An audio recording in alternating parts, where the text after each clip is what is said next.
And welcome back. Today we're going to finish the rest of Chapter 9, Section 4. So let's get into it. Redefining a Nation, 1809 to 1832. So if you remember from last lecture, we talked about the era of good feelings. And again, the era of good feelings is talking about the political system within the United States. Now there's only one political party, the Democratic Republicans. If you remember, by the end of the War of 1812, the Federalist Party has pretty much disappeared. So the party of Jefferson and Madison, Democratic Republicans, or Republicans for short, is the only party in the nation. However, don't let the term era of good feelings mislead you, because there are still a lot of bad feelings out there. And what we're seeing is politics are really forming along the lines of the different sections in the country in which you live. And so as the political divisions fade, what we're seeing is the issue of slavery once again is being brought to the forefront. And this is really seen in the example of Missouri trying to enter into the United States as a new state in 1819. What Missouri had done is they had prepared a constitution in preparation for statehood, but Missouri had over 10,000 slaves within its territory, and some Northerners were not too happy that another slave state would be joining into the Union. At this time, there were 11 slave states versus 11 free states, so it was an equal balance. And many in the North were afraid that once this balance has been thrown off, again, the slave states, specifically those in the South, will have more power in the houses of Congress. So what happens is at this time, Missouri has, as I told you, about 10,000 slaves within its borders. One senator from New York, James Talmadge, doesn't want any more slaves brought into the area. And what he does is he even makes a further suggestion that the children of those slaves should be let go by age 25. Again, it says nothing about the status of their parents, but the children themselves, once they reach the age of 25, should be let go. So this is where we're seeing, again, the Republican Party start to kind of crack under the pressure of this issue of slavery. And again, things are breaking up along sectional lines. In the House, this thing is debated, and what we see, of course, Northern congressmen oppose it, while Southern congressmen support this. It eventually goes on to the Senate, where eventually it will die. It's actually next year that a senator from Illinois, Jesse Thompson, actually proposes a compromise with 3 parts in allowing Missouri to come into the United States. And here I've kind of listed the 1, 2, 3, the different parts of the Missouri Compromise, and we'll go through those. And what you see here is a map of the United States at the time. Hopefully, again, my video image isn't blocking it, but it's going to set the tone for what is to come in U.S. history. So what we see is Missouri, okay, can draft a constitution without any restrictions. That's fine. But again, to make the number of slave versus free states equal, another state's got to be brought in. Where are they going to get this state? Well, actually, they're going to create the state of Maine. No, Maine did not exist as its own state at this time. It was still a part of Massachusetts. So again, Maine will be brought in to balance out the number of slave versus free states. Also, what we're going to see is slavery is going to be permitted north of latitude 36 degrees in 30 minutes. So what we're talking about here is, if I can use my little cursor to show you, if my image isn't blocking it out, 36 degrees and 30 minutes is pretty much the southern boundary of Missouri. Still is today. So everything north of that boundary, no slavery would be permitted. However, it didn't really say anything about south of that boundary. So again, slavery would be permitted in this area. So this really becomes known as the Missouri Compromise. So what happens is, by 1821, Missouri puts together the finishing touches on its constitution and submits it to Congress. However, Missouri kind of went one step further. The Constitution of Missouri guarantees slavery. However, it also prohibits any people of free color or people of color who are free from actually making it into the state. So they're blocked out. And again, this angers many northern states because many free blacks who live in the North are seen as being citizens of these states. So again, this was a violation of the United States Constitution, the Comity Clause, where states have to respect the rights of other citizens within their state. So what we see is Henry Clay, the great compromiser. We've seen Henry Clay since we've been talking about the War of 1812. He steps in to try to smooth over the waters. And what does he do? Well, he proposes a second Missouri Compromise. And with this second Missouri Compromise, Missouri could submit their constitution as written to Congress. It would be accepted. However, Missouri would have to guarantee the rights of other citizens in their constitution. However, Missouri totally ignores this.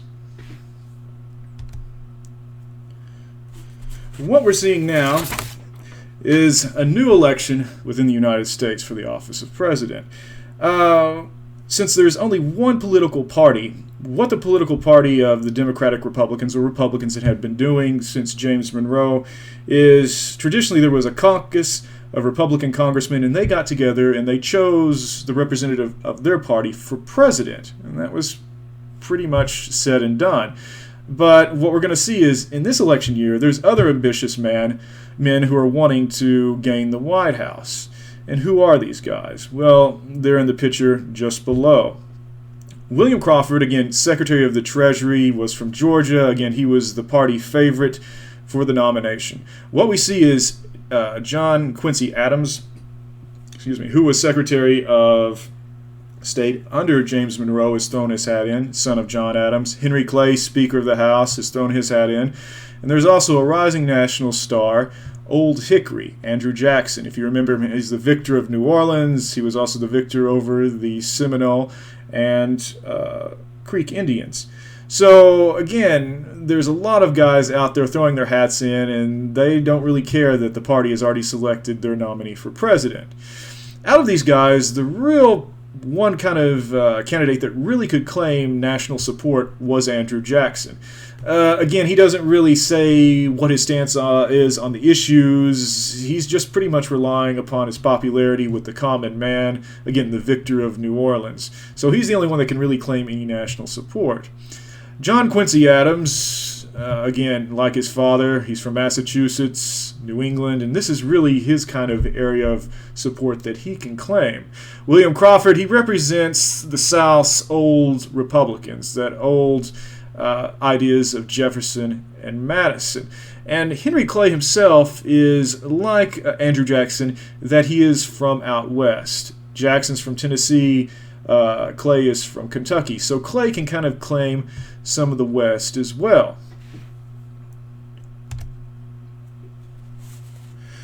What we need to know about this election, what really kind of makes it important, is this is really the first time in an election in which the popular vote is being counted. So now candidates can kind of judge their popularity among the common man. However, remember, it's the Electoral College that elects the president, not popular votes. So we're going to see, and we experienced in the last presidential election cycle, that a candidate can win the popular vote, but the opposing candidate could win the presidency with the Electoral College. So keep that in mind. What we're seeing is, by 1824, with the election, Jackson gets 153,544 votes.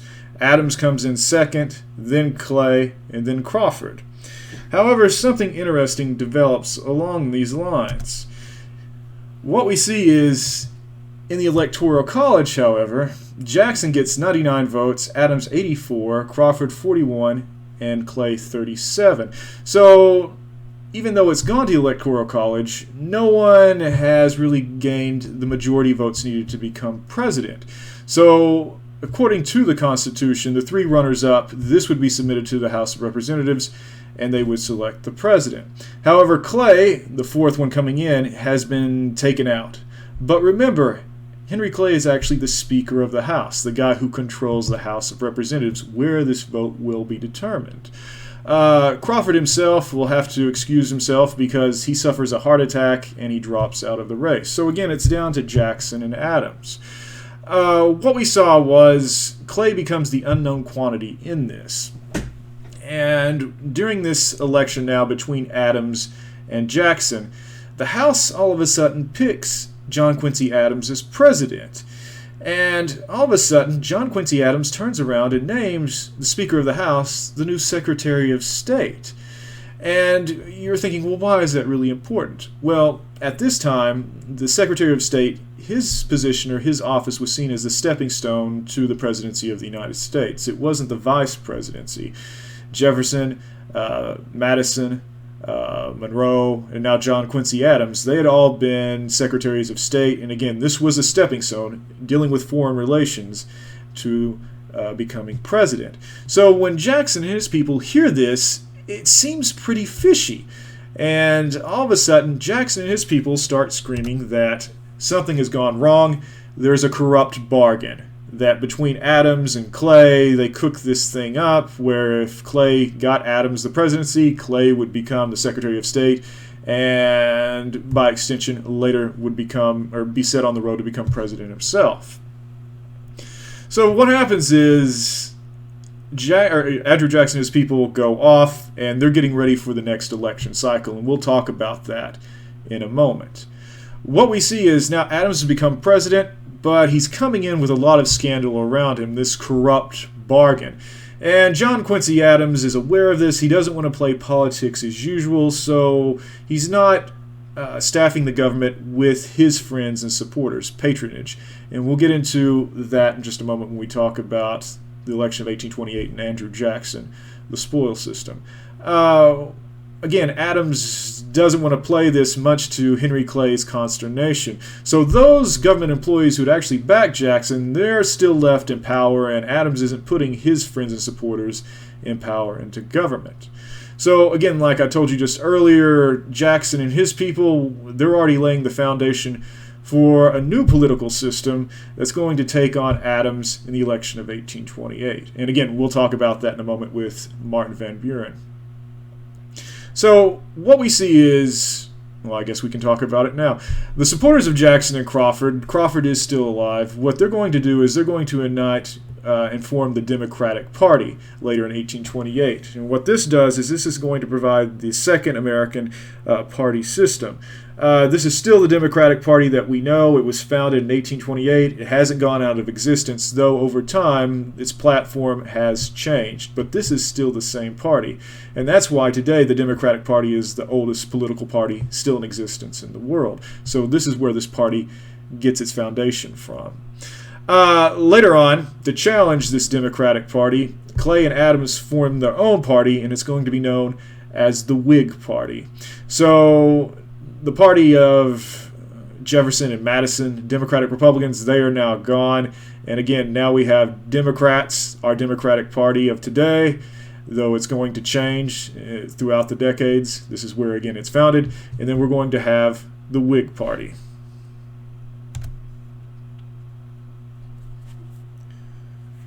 So Adams is now president, and if you remember from our earlier lectures, his father, John Adams, had been president, the second U.S. president. And John Adams is still very much alive, though he'll die in 1826. And he writes to his son after hearing that his son has won the presidency that no man who ever held the office would congratulate a friend upon attaining it. So, again, it's kind of like being a bird in a gilded cage. Be careful what you wish for. But the presidency now is John Quincy Adams.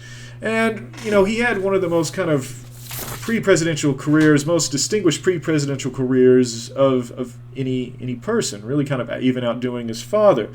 At the age of 4, he had witnessed the age of 8, he had witnessed the Battle of Bunker Hill. At 14, he served as a private secretary and French translator to American envoy in Europe. He's been the ambassador to Prussia, Great Britain, the Netherlands, Russia, and Secretary of State. And it was as Secretary of State, if you remembered in the last lecture, where he secured the Canadian-American border, and also he got Florida from Spain, and also established the southern boundary between the Spanish Empire and the Louisiana Territory. So again, this guy has a pretty hefty resume. What we see is he also is seen as a cold fish. And Adams himself described himself as a man of cold, austere, and foreboding manners. And so, again, he's very much his father's son. He has a very strong self-righteous streak. He's very stubborn. You know, he's the one on the right. He doesn't really want to hear your opinion. And people often talked about shaking his hand, how kind of soft it really was. And a lot of people kind of described it as like, if you've ever touched the underbelly of a catfish, that's how they describe shaking hands with John Quincy Adams. And with Adams coming into the presidency, it's something very much similar to George W. Bush, Bush 43, coming in 175 years later. That he's coming in to kind of exercise his father's political demons and reclaim his father's presidency. And it's not that he's trying to say, hey, I can do a better job than my father. It's trying to show that, hey, look at this, my dad was right all this time. And so this is the same attitude John Quincy Adams is coming in with. So John Quincy Adams has a great vision for national greatness. Again, he's a great nationalist. He's wanting to, sponsor the exploration of the Western territories. In his first message to Congress, he pretty much spells out his whole program. He really supports the American system, and if you remember, we're not talking about the American system of manufacturers. We're talking about the American system, where the government is paying for the improvement in roads, canals, you name it. Also, abroad, he's hoping that he can encourage American commerce throughout the world. And we saw this, right, with the Monroe Doctrine, in which John Quincy Adams is the author of that. Remember, we're telling other European nations to stay out of this hemisphere, and we're hoping really to take the place of those different competing European powers in dealing with Latin America. So again, they'll use our businesses, our banks. And we saw how John Quincy Adams also dealt with foreign relations. Again, we talked about last lecture about establishing the boundary with Canada and America, and also with the Spanish Empire and the southern boundary of the Louisiana Territory. Well, he's certain that somehow, eventually, one day, that the U.S. will absorb Canada and Cuba, and part of Mexico. And that's going to be kind of a running theme throughout U.S. history up until about the early part of the 20th century, that we think somehow Canadians and Cubans really want to be Americans, when in fact Canadians want to be Canadians and Cubans want to be Cubans. So if we're talking also about his American system, I have to go back for a minute. Adams really spends about 5 times as much as his predecessors have on these internal improvements. Also, to help pay for this, he's going to enact stiff tariffs, like the Tariff of 1828 that we'll talk about with South Carolina in the nullification crisis. So what we see is, again, Adams really holds this more expansive view of federal power, and as I told you, he sets forth in his first address to Congress this plan of what he's going to do and how his administration is going to achieve it. And again, it's calling for internal improvements, promoting farming, manufacturing. He wants a national university, a naval academy. So again, trying to improve America itself. But where Adams falls short in what he does, or what he says, I should say, that really shocks Americans at this time, is he says in this message that liberty is power. Now keep in mind, Americans at this time are still afraid of tyranny. They're still afraid of a strong federal government. So by Adams saying this, it looks like Adams is trying to achieve a power grab for himself. So again, he needs more power to get this thing through, so liberty is power, right? And so again, this is at a time when a lot of Americans are afraid of their government authority was the greatest threat to freedom. So again, when they hear this, they kind of get a little nervous about John Quincy Adams. What we see is, as I told you before, Jackson and his people, after the election of 1824, again, they see that the election, or they view the election as being stolen from them, so they're gearing up for 1828, and they're gonna pull out all the stops. They're going to try whatever they can do to win against John Quincy Adams. I should say, during this time that Adams is president, everything that Adams is trying to do, Jackson's people are blocking him every inch of the way, frustrating his attempts at being president. And so what we see is Adams has really given his enemies a powerful weapon in what he says liberty is power. And for this, the opponents of Adams are saying, well, if Adams is saying liberty is power, right, and the federal government needs to be strengthened, what we're saying is we're for individual liberty, states' rights, and limited government. And the person really leading this is Martin Van Buren, a little magician, or the fox from Kinderhook as he's known, who will later become the 8th president. Martin Van Buren is the man responsible for forming this Democratic Party that still exists today. What we see is this is really a clash between new ideas about politics and old ideas about politics. Van Buren represents this new idea in politics. Adams the old. Adams, again, he's the son of a president, and he's kind of like in the line of Jefferson and Madison. He has these kind of sterling intellectual attainments where, Martin Van Buren is, again, from New York, a senator from New York, and he's a son of a tavern keeper. He's crafty, but however, being crafty is not the same as being a great intellect, or he's not really a visionary, but he is a skillful political manager.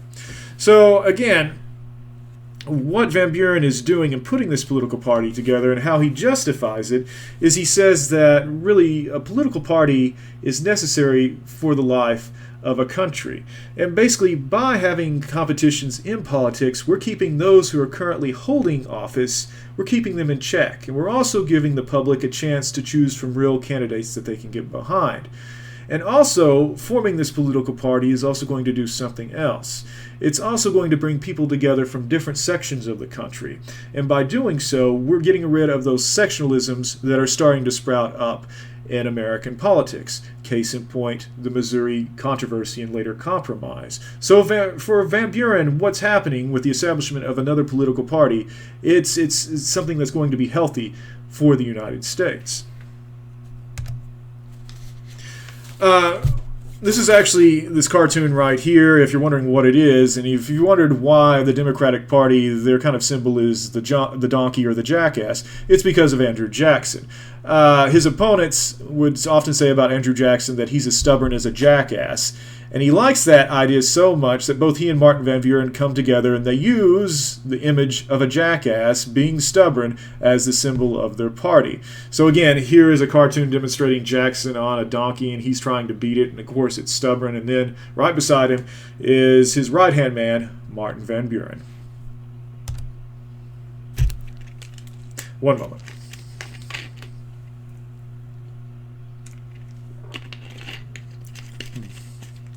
I'm sorry, I have to get a drink. I'm talking so much, my mouth goes dry.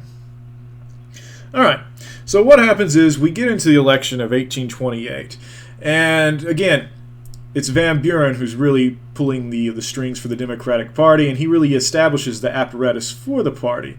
And so what he does is he pretty much forms local and state party units that are overseen by a national committee. So if that sounds very familiar, it is how it still works today. And there's a network of local newspapers that are getting out the word about this new Democratic Party, what it stands for, their hero, their candidate, Old Hickory, reminding voters, he's got all this great courage. And they're also going to use these newspapers to spread a lot of gossip and kind of malicious things about Jackson's opponent, John Quincy Adams, and we'll talk about that in just a second. Adams himself comes, like I said, from that old generation of political elites within the United States. He's like his father. Again, candidates, according to Adams, they don't go out and shake hands, right? It's their supporters who go out and drum up the votes for them. So again, if you remember what we also talked about, Adams didn't want to play the patronage game, right? Removing those who had actually voted in the last election for Jackson and his supporters. He didn't remove them from government office and didn't place his own supporters within it. Like I said, even though Henry Clay was begging him to do so. So what we see in this election of 1828 is Adams throws his hat in the ring again, and again, Jackson steps in to reclaim the mantle of a lost presidency. During this election, what we're seeing is Andrew Jackson doesn't really make any promises whatsoever. He doesn't really define how he stands on issues. It's pretty much, vote for me, Old Hickory, the military hero. And so, it is his image, right, that's very popular with the common man at this time. And remember, this is the time when the common man, or I should say the common white man, not elites, right? You don't have to have property qualifications and whatnot to take part in this voting. So again, the common man who's going and casting his popular vote, they see him again like themselves, right? Kind of up from the bootstraps, a success. And so he's a candidate they can get behind. However, a lot of people, or ordinary people in the United States, I should say, they're kind of standoffish about John Quincy Adams. One of the slogans that the Jackson people come out with is "Vote for Jackson, he's a fighter, not John Quincy Adams, who's a writer." So again, they're kind of disdaining his kind of intellectual attainments, kind of implying that it's almost kind of effeminate to a certain extent, while their candidate is the more manly of the two. So what we're seeing in this election of 1828 is one of the most worst elections in history, where all it is about the candidate's character, and it's about mudslinging, and none of the issues at all gets talked about in this election. And I have a cartoon right here with the slide that kind of hits all the different kind of things that were thrown back and forth between Adams and Jackson. So Adams and his supporters, they throw things at Jackson, saying he's a gambler, he was a military tyrant, a duelist, a barbarian. John Quincy Adams said, that Andrew Jackson couldn't write one sentence of grammar. And another thing that really comes out that really upsets Andrew Jackson, if we're kind of digging in candidates' closets, was about Andrew Jackson's wife, Rachel. And they pretty much accuse her of being almost a whore. Now, what are they talking about? Well, it was when Andrew Jackson was younger, living in Tennessee, he met Rachel, and they got married. However, the thing about it was, Rachel had actually been married before to another man. However, being out west at this time, if a couple wanted to get a divorce, there wasn't a formal way to apply for one. So either pretty much the husband just left the wife and abandoned her. Well, Jackson gets married, finds success, and later, after finding success with his wife, her former husband, comes back. And so she's now looked as being upon as a bigamist. Of course, that wouldn't be the language that they would use, a woman of easy virtue, implying that she was a prostitute, a whore. So what happens is, this comes out, and again, they didn't think it was going to be anything that was really going to really kind of stir the waters. It has happened so long ago, it was, but again, it did. It came to the forefront. And it really comes out of a Cincinnati newspaper, and the editor of the paper had a connection to Henry Clay. And for Jackson, politics are very personal. Everything is personal. And one of the things that Andrew Jackson later says is he regrets that he never shot Henry Clay. Because what happens is, a few days after Jackson is elected president, his wife drops dead of a heart attack, and many suspect that it was because of the embarrassment that she found or had to endure with this old information about her coming out and being embarrassed in front of the American people. So what does Jackson and his people say really about Adams? Well, what they say is he was pretty much a pimp for the Tsar of Russia. They accuse Adams during his time as being ambassador to the court of the Tsar of Russia, that he was providing American virgins for the delight of the Russian Tsar, so calling him pretty much a pimp. And what happens is Adams is also ridiculed for his intellectual attainments. Like I said, vote for Jackson, he's a fighter, not for John Quincy, who's a writer. And also they say that, Adams has broken the Sabbath and that he's brought gambling devices into the White House. He has a billiard table, pool table, and he plays these. And so, basically, if we're kind of judging who was more accurate in the mudslinging, the Adams people were pretty much hitting the nail on the head with what was going on with Andrew Jackson. Jackson, his people were kind of grasping at anything, really, to throw at Adams. So again, we're not really focusing in on this election about really the issues at hand dealing with America and the nation. What we're talking about are really the personal flaws of the candidates themselves. So if you remember, it's still the Electoral College that picks the president. It's not the popular vote. And by 1828, it was really the voters themselves, not the legislatures, that selected the representatives for the Electoral College from their state. Oh, this is true, about every state except South Carolina. The legislatures still picked them. So nearly 57% of voters come out, they cast ballots, and what we see is Jackson is in the lead. He has 650,000 votes to Adams' 500,000. Jackson carries the South, the West, and Pennsylvania. So again, he has the backing of these areas of the country, and what we're seeing is this Jackson election really demonstrates how universal white male suffrage and political parties could really change politics in America. Again, it's not left to a small group of elites, right? Now we're getting the common man, or common white man, involved in this. So now America has really entered into an age, the age of Jackson. And people who would be born during this time would always say with pride that they were born in the age of Jackson. And so far, Andrew Jackson is the only president that has an age named for him in American history.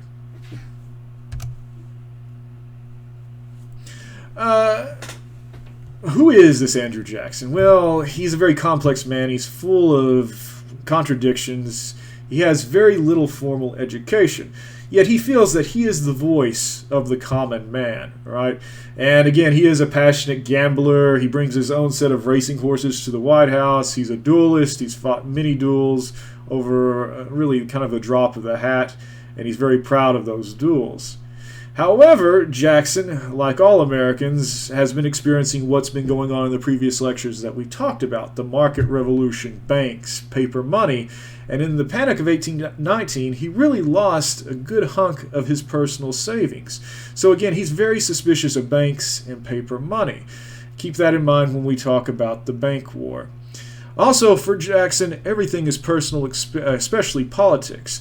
And again, he blames his enemies for his wife's death. And again, he regrets that he didn't shoot Henry Clay. So again, Jackson is a strong nationalist. But he really sees it at the time that states should really be the center of government activity.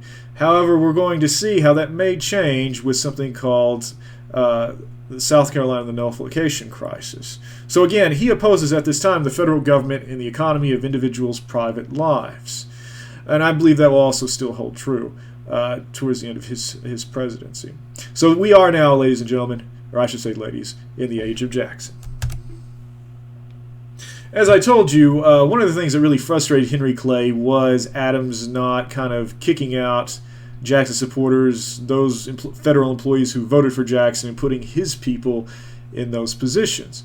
When Jackson gets to Washington, what we see is Washington, there's an army of guys descending upon Washington, eager to reap the spoils. If you remember the old saying, "To the victor goes the spoils." And I mean, this had been really customary that when a new president would come in, he would staff the federal government with his supporters. However, it had been a real kind of, it was really a long time since the last overturn had occurred, and John Quincy Adams was atypical. Usually, you know, the typical thing was, again, to staff the federal government with your supporters. And again, Adams came in under that shroud of corrupt bargains, so he didn't really want to take part in this. And again, it's not to say that the spoil systems putting your supporters in wasn't justified. Like I told you, it had been a long time since there had an overturn of these federal employees. Some of these federal employees had actually been there since the time of Washington. So, you know, a lot of these federal employees were kind of senile, a lot were corrupt, they were skimming off the government. So this was another reason that a lot of people at this time favored the idea of rotation, taking out your political opponents, supporters from the government, and putting yours in. However, what we see is, by doing this, you want to leave the kind of middle people in within an organization. So you're taking out the top people and the entry-level people, but you're leaving that kind of middle ground of an organization within, because it's really kind of the middle management that really runs an organization, any organization, be it, you know, something in the federal government or a corporation. Again, it's those middle managers that really run the organization. So again, by removing the top people, the heads of departments or entry-level people, that's where we were going to put our supporters in. So this is known again as the spoil system. As you can see here in this cartoon against Jackson, he comes in and he's Satan and he's dangling all these different positions, and people are trying to rise up and claim part of these these new government jobs, part of the spoil system, right? To the victor goes the spoils. All right. So let's talk about Democrats and Whigs. What we're really seeing at issue here is Jackson and the politics of his age are reacting to all those events that were spawned by the market revolution that's still going on. And it's really focusing in on banks, tariffs, paper money, currency, is it really worth what it really is, and local versus national authority. So it's really this market revolution that determines the party's views and their makeups. You know, the Democrats themselves are really alarmed by what they're seeing in America at this time, that there's this widening gap between the social classes, right? The haves and the have-nots, but they wouldn't have really said that. What they really are concerned about is non-producers. That would be the language that they would use, seeking to take advantage of the producing class. Now, who are the non-producers? People like bankers, money lenders, those who speculate in the stock market. So, you know, kind of these bloodsuckers are seen as leeching on to those who go out, work honestly, and somehow these non-producers are trying to rip them off. And if you remember, like I told you, Jackson himself lost a lot of money in the Panic of 1819. So, again, you know, this is kind of what they're pointing to and evidence of this. So, again, these non-producers are taking advantage of the producing class. And these Democrats say that the government should really be hands-off towards the economy, right? Leave the economy alone, and there shouldn't be really any special favors or kind of these economic, how can I put it, special privileges extended to any certain groups. Again, government, stay out of the economy. Leave it equal for all. So, the Democrats themselves, who do they really attract? Well, inspiring entrepreneurs, right? Businessmen, farmers, city workers, and slaveholders. Now, our Whigs, this new party that comes up, what we're seeing is when the Whigs establish themselves, we get the second party system in America. So now it's between Democrats and Whigs. And what we see is the Whigs really believe that the federal government could guide economic interest. And they attract businessmen, bankers, farmers, well-to-do merchants, and large Southern planters. So if we're kind of drawing lines from where our political parties are descended today, Republicans can trace their, modern-day Republicans can trace the lines of their parties from the Whigs to the Federalists, and the Democrats can trace theirs from the Democratic Republicans. So again, we have this new political party system within the United States. So during Jackson's first term, the real kind of big issue he faces is South Carolina and the nullification crisis. Now, what's really happening here? If you remember, we were talking about the previous administration of John Quincy Adams and outspending other previous administrations in internal improvements. Well, the money for this had to come somewhere, right, to pay for the roads and canals. So what happens is tariffs are raised, and there is a tariff called the Tariff of 1828 that really kind of rankles a lot of people in the South, especially South Carolina. And South Carolina refers to it as the Tariff of Abominations. And what we see is this tariff really raised the taxes on imported manufactured goods like iron and like wool and raw materials like iron. And South Carolina is looking at this, and their state leaders are saying that it's not really possible for them to compete with the North in industrial development. And they're seeing that this tariff is really benefiting the North over the South. And one of the things to kind of keep in mind here is, at this time, South Carolina has the largest slave population of any state in the United States. 55% of their population is slave. And who really controls the legislature and who really has a problem with this is the planter class. And so South Carolina is threatening to nullify this. Now, why are they really, so up in arms over this tariff? Granted, they're not making much money, but what is at the heart of this? At the heart of this issue really is the issue of slavery. They're looking at this that they have to weaken the power of the federal government, or eventually one day the federal government is going to take their slaves away from them. So again, the federal government's becoming too powerful, right? And what we're seeing is this is kind of a showdown between who's going to be supreme, state law or federal law. Really, the kind of leading mover and shaker behind this is our good friend John C. Calhoun. If you remember John C. Calhoun, he was one of the young war hawks who was about backing the War of 1812. However, in the beginning, in his youth, he was a strong nationalist. Now, Calhoun has kind of morphed into a strong sectionalist, right? And if you see his picture, he's really changed a lot in the years. He kind of almost looks like, I don't know, kind of like the ghost of Christmas past almost. But what we see is, at this time, he was actually he was at this time Andrew Jackson's vice president. And he's working behind the scenes, behind Jackson's back, and he's really stoking the fires about what's going on in South Carolina. And he publishes a book called The Exposition and Protest, and it's justifying the nullification process, where South Carolina's legislature says that, what the federal government has done is wrong, and South Carolina is going to null and void that tariff or that federal law in their state. So again, John C. Calhoun is really providing the theory behind this. And Calhoun says that the national government was really created by an agreement of the states. And if it was created by agreement by the states, that it was up to the states to retain the right to enforce laws that were constitutional, and it was up to them not to enforce laws that were not constitutional in their state. So if Congress enacts something which is against the Constitution, South Carolina has a duty not to enforce it within their borders. If this kind of sounds familiar, it's almost like Jefferson's Kentucky resolutions, if you remember that. So what we see is basically this kind of boils down to Calhoun losing his influence with Jackson. And what we see is, like I told you, John C. Calhoun is the vice president, but it's Andrew Jackson's good friend Martin Van Buren who really kind of emerges as Jackson's closest advisor, not John C. Calhoun. And it's really kind of due to a side issue known as the Battle of the Petticoats. And basically, I don't want to get too deep into it because it's for our class, it's not really all that pertinent, but I'll kind of give you a little kind of history of what we're talking about this Battle of the Petticoats. Basically, it boils down to the Secretary of War's wife, Peggy Eaton.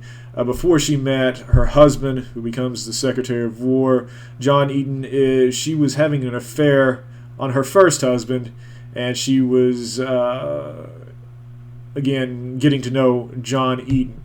Her first husband so kind of despaired about what's happening that his wife is seeing another man that he ends up committing suicide. She marries John Eaton. Her husband's giving a position within the Jackson administration. And what happens is when the wives of other cabinet members hear about this, they don't want to have anything to do with her. And the woman leading this kind of crusade against Peggy Eaton within the Washington Circle is John C. Calhoun's wife, Florida Calhoun. So you're saying, well, why is this really important? Well, because there was official ways of getting things done, and then there was unofficial ways of getting things done in Washington, like it still is today. So the unofficial way was, at the end of the day, people having parties, coming together, and while the ladies were enjoying themselves, the husbands went off and talked shop. However, if the ladies aren't meeting, that means there's no real social functions happening. So again, government in some ways is kind of grounding to a halt because of this. And of course, Jackson remembers his wife and how she was treated, so he sides with Peggy Eaton and her husband, John Eaton. Okay, Battle of the Petticoats are over. What we see is the debate about South Carolina and the nullification crisis really comes to a head in the Senate. And what we see is Daniel Webster really takes on Robert Hayne in the Senate. Robert Hayne is really the kind of mouthpiece of John C. Calhoun at this time, and Webster takes him to task. And he says, it's the people that made the Constitution. The federal government is sovereign, and it's not the other way around, right? And Webster pretty much breaks it down saying that nullification is illegal, it's unconstitutional, and pretty much it's tantamount to treason. What we see is, out of this, by 1831, John C. Calhoun drops out of the Democratic Party. He goes and joins up with Henry Clay. And what happens is he emerges as kind of the leading theorist of states' rights. This is important because John C. Calhoun he's laying the theory of what the southern states will use to justify pulling out of the United States during the Civil War. Though John C. Calhoun will not live to see this, they'll be using his ideas that comes out of this nullification crisis to justify their own secession in 1860. During this crisis, really, South Carolina really stands alone. No other states really backing them. South Carolina, kind of, again, they look like a bunch of flakes. And again, no southern state is going to really partner up with them in this.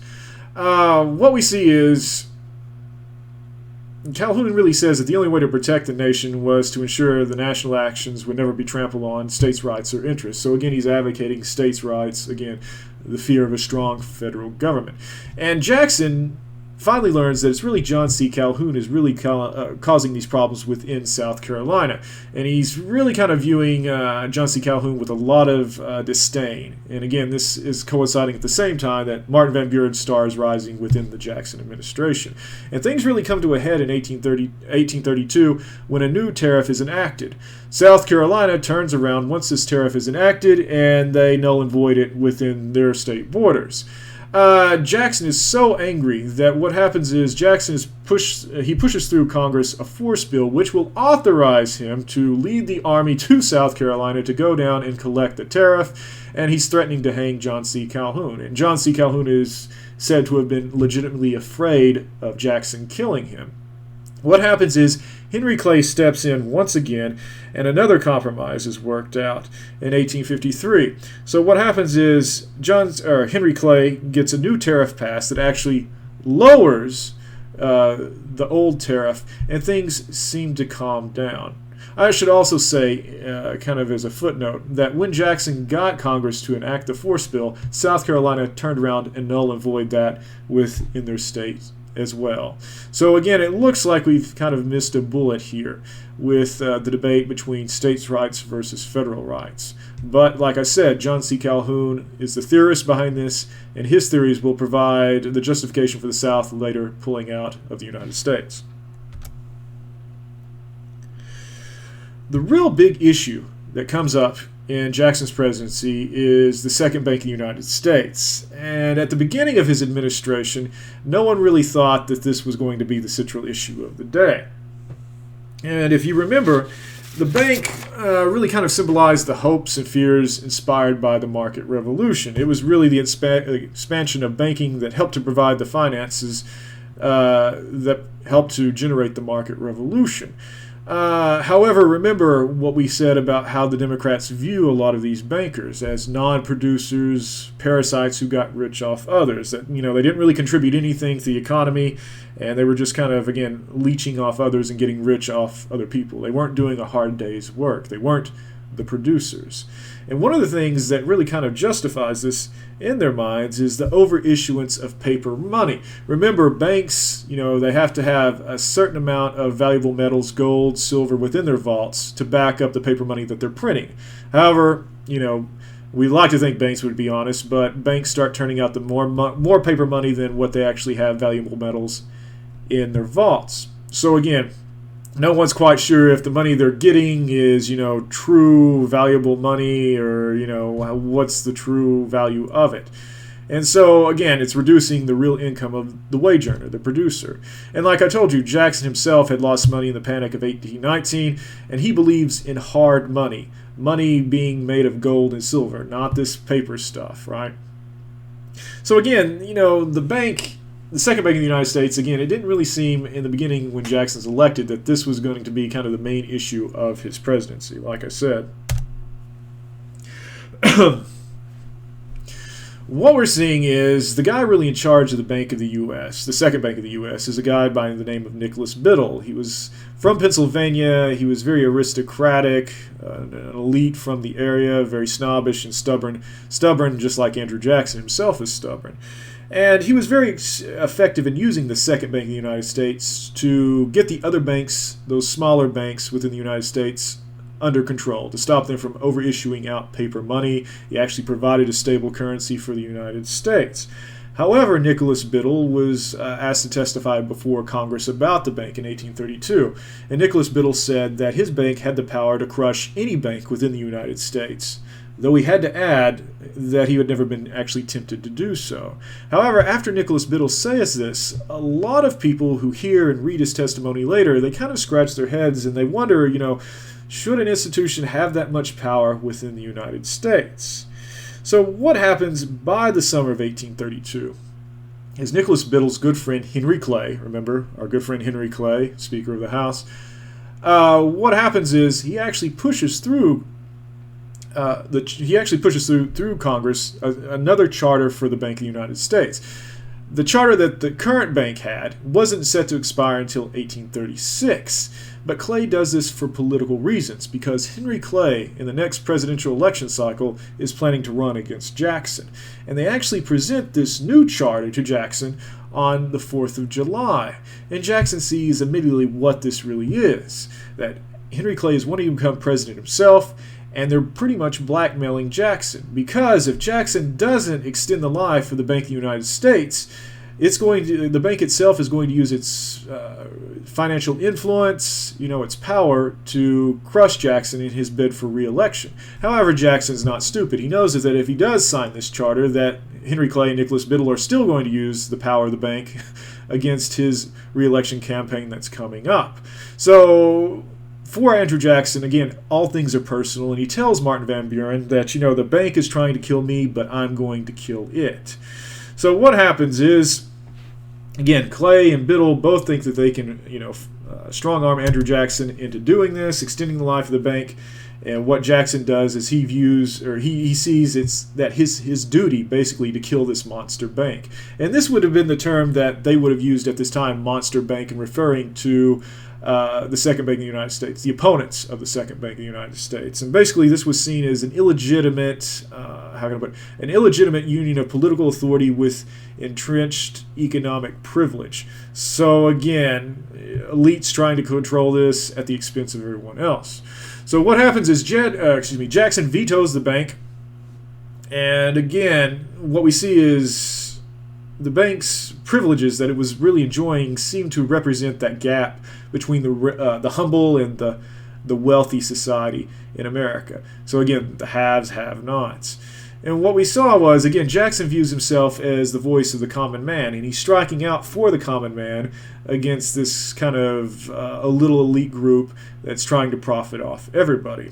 And Jackson is really the first president that really uses the veto as a weapon. So he drives his opponents crazy because each time they submit legislation to him, if he doesn't like it, he vetoes it. So at this time in American history, he's the one that is using it the most.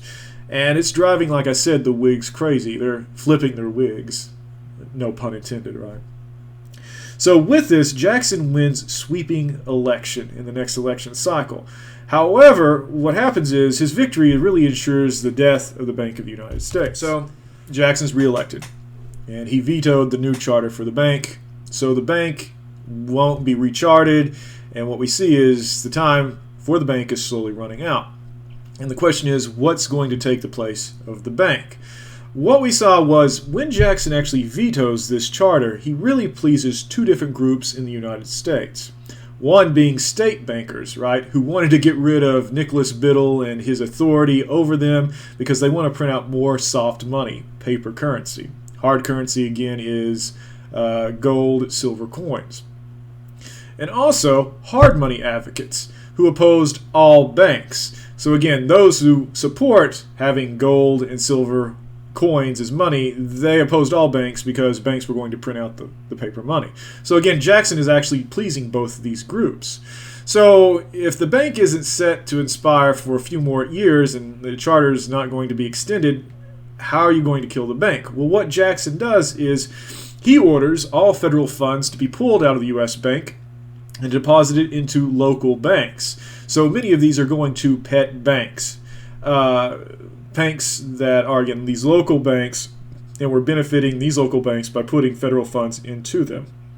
So again, if a bank doesn't have any funds which to run upon, the bank pretty much falls apart. It's busted. And so by Jackson pulling out all the federal funds from the Second Bank of the United States, it loses its power.